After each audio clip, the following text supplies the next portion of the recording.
Hey, welcome back to the Big Ranch Show. Thank you for joining me. Now, yesterday, Joe Biden continued his work and provided two more executive orders that he signed. One of those I think is very important and one that we need to see. And we need to see it actually come to fruition. Now, there are a number of things that he can't do through executive order. This is one that's a policy change that does not necessarily require him to go through Congress. So he was able to do it through an executive order. So let's sit here and talk about what it is. What it is, it's a executive order he signed. One of the first of the two that they talk about here in this article is one to help families in need. It says the first of Friday's executive orders call for the Department of Agriculture to consider enhancing pandemic EBT benefits, food stamps, by 15%, which would give families with three children or more, with three or more children, an extra $100 in additional support every 2 months. It would be a continuation of what they passed back in March, but also an expansion on those benefits. Because as we are right now, you know that a lot of people are struggling, a lot of people are hurt, and they're not able to provide food for their children. And there is no reason that kids, should go hungry. Now, it provides, according to the article here, the original bill that Congress passed back in March, it says this provides funds to low-income families whose children's schools have closed to replace the free or reduced price meals they would have usually received.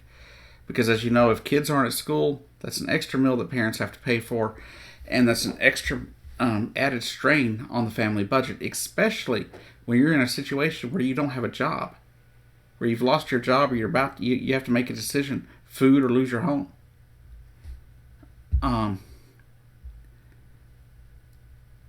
It also says here the order directs the department to consider allowing states to boost food stamp benefits for about 12 million Americans who did not benefit from earlier increases in emergency allotments included in the correctional relief packages. The order would bump up benefits for a family of four by 15 to 20% per month. This is something that could really come in handy, especially as the summer months are coming on, or going to be coming on the next few months. This could actually be helpful. And the fact is, there is a problem with food insecurity in this nation right now. We have a lot of people going hungry right now that shouldn't be. We've got parents who are working their butt off. We got parents who can't work due to COVID. You have some that are even risking their lives so they can put food on the table anyway. Yet, they're not getting the help they need. They're not getting enough help. Do people really think $600 was enough to cover that? Come on, people. Wake up. Goes on to say, food security has ballooned during the pandemic amid the massive job loss, of course, as we just mentioned. The relief bill that passed in December increased the maximum benefit supplemental nutrition assistance program, also food stamps, or known as food stamps, by 15% through June. Biden's relief measure would extend that benefit through September. Consumer advocates are saying this is a great thing, is what the article says here. And it was argued that, there are people arguing that we shouldn't be doing anything until we see what the $600 does. Is it effective? Is it sufficient? No, people. $600 is not sufficient. You're not even covering half of somebody's rent at that point. You might be covering their car payment. And this is a really good idea.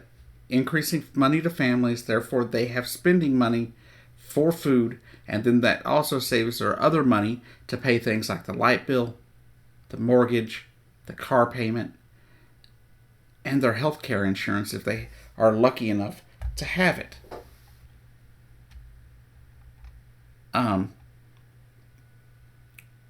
Lisa Davis, Senior Vice President at Share Our Strength, which is fights hunger and poverty, said the most effective way to ensure families with children have enough to eat is providing them with the resources to purchase the food they need. She goes on to say, and since these benefits are spent quickly at local grocery stores, it'll also help stimulate the local economy. It's math, stupid. People don't seem to understand it. And so, maybe you don't understand. Maybe you're not in this situation. But let me think about if you were. Think about tomorrow, your business shuts down, you can't go back to work. Do you have 3 months of food stored up? Do you have 3 months of mortgage or rent,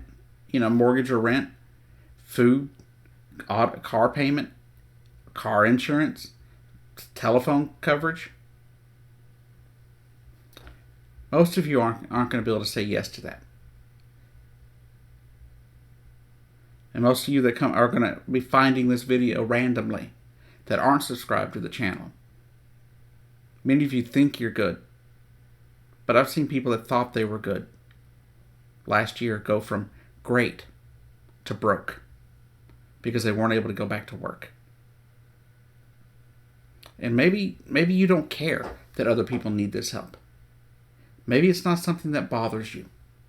Maybe it doesn't keep you up at night to know that a child just went to bed hungry because neither parent can work because one of them is immunocompromised, or the child is immunocompromised, so that parents can't safely go to work either way.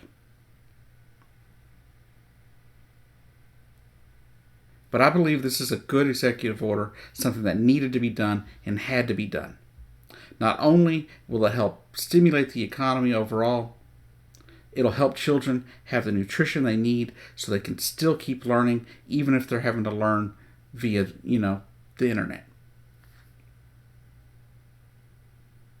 And even if they're not able to learn as well, they at least still need to eat. I don't understand this philosophy of let children starve. How many people out there don't seem to understand there is a pandemic, a global pandemic killing over 1 million people. I think it's over 2 million people worldwide now. It's killed almost 415,000 Americans.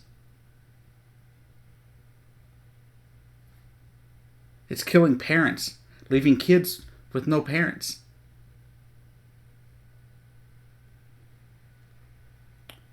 I don't understand these people. But I notice some of the people that watch this channel, I know that an extra bit of money in their food stamp allotment or extra money in stimulus would go a long ways to helping these people out. But no, people are like, I don't want my tax money going to the people in the welfare line. Wah! Well, you know what? At the end of the day, we're all Americans. We should be taking care of our fellow Americans. That's what your tax dollars do. They help other Americans. That's why you pay taxes. Do you really think that the only thing you're supposed to pay taxes for is so we can have a huge military? $1 trillion a year? You mean we can afford $1 trillion a year for the military? We can afford a $2 trillion tax cut to the billionaire class? But we can't afford to feed the children who are hungry? How greedy are people? I'm beyond caring what people think or how they feel.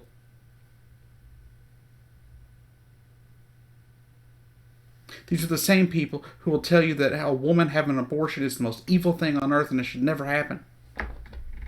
Yet, when a child needs food, what do? They say you're SOL. They say you don't need it. They say that the child's not worth it. That the parent should have done better.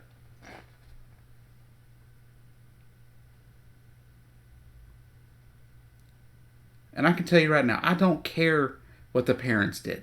No child deserves to go hungry simply because of decisions their parents made or didn't make. or the luck their parents did or didn't have at being able to continue working during a pandemic.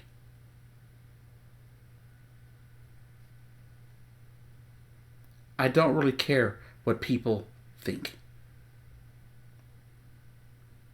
The American thing to do is to make sure these children are fed. That is the American thing to do. You can disagree with me if you want. Leave your comments down below. But if you don't believe in feeding children and you call yourself a Christian, maybe you should reconsider that. That philosophy right there is one of the main reasons I don't go to church.